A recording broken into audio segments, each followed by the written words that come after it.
काल का जीव सद्गुरु ज्ञान नहीं मानता। कोयल काग का उदाहरण। कोयल पक्षी कभी अपना भिन्न घोंसला बनाकर अंडे बच्चे पैदा नहीं करती। कारण यह कि कोयल के अंडों को कौवा खा जाता है। इसलिए कोयल को ऐसी नीति याद आई कि जिससे उसके अंडों को हानि ना हो सके।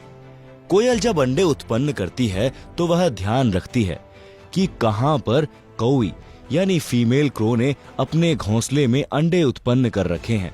जिस समय कौवी पक्षी भोजन के लिए दूर चली जाती है तो पीछे से कोयल उस कौवी के घोंसले में अंडे पैदा कर देती है और दूर वृक्ष पर बैठ जाती है या आसपास रहेगी।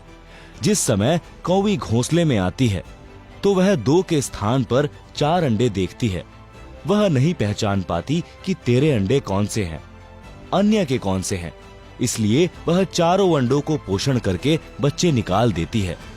कोयल भी आसपास रहती है। अब कोयल भी अपने बच्चों को नहीं पहचानती है क्योंकि सब बच्चों का एक जैसा रंग यानी काला रंग होता है। जिस समय बच्चे उड़ने लगते हैं तब कोयल निकट के अन्य वृक्ष पर बैठकर कुहू कुहू की आवाज लगाती है। कोयल की बोली कोयल के बच्चों को प्रभावित करती है। कौवे वाले मस्त रहते हैं। कोयल की आवाज सुनकर कोयल के बच्चे उड़कर कोयल की ओर चल पड़ते हैं। कोयल कुहू कुहू करती हुई दूर निकल जाती है। साथ ही कोयल के बच्चे भी आवाज से प्रभावित हुए कोयल के पीछे पीछे दूर चले जाते हैं। कौवी विचार करती है कि ये तो गए सो गए, जो घोंसले में हैं उनको संभालती हूँ कि कहीं कोई पक्षी हानि न कर दे। यह विचार करके कौवी लौट आती है। इस प्रकार कोयल के बच्चे अपने कुल परिवार में मिल जाते हैं। परमेश्वर कबीर जी ने धर्मदास को समझाया है कि हे धर्मदास, तेरा पुत्र नारायण दास काग यानी काल का बच्चा है। उसके ऊपर मेरे प्रवचनों का प्रभाव नहीं पड़ा।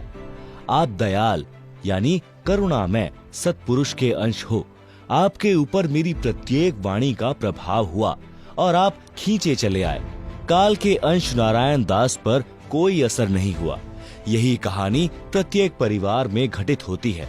जो अंकुरी हंस यानी पूर्व जन्म के भक्ति संस्कारी जो किसी जन्म में सद्गुरु कबीर जी के सत्य कबीर पंथ में दीक्षित हुए थे परंतु मुक्त नहीं हो सके, वे किसी परिवार में जन्मे हैं।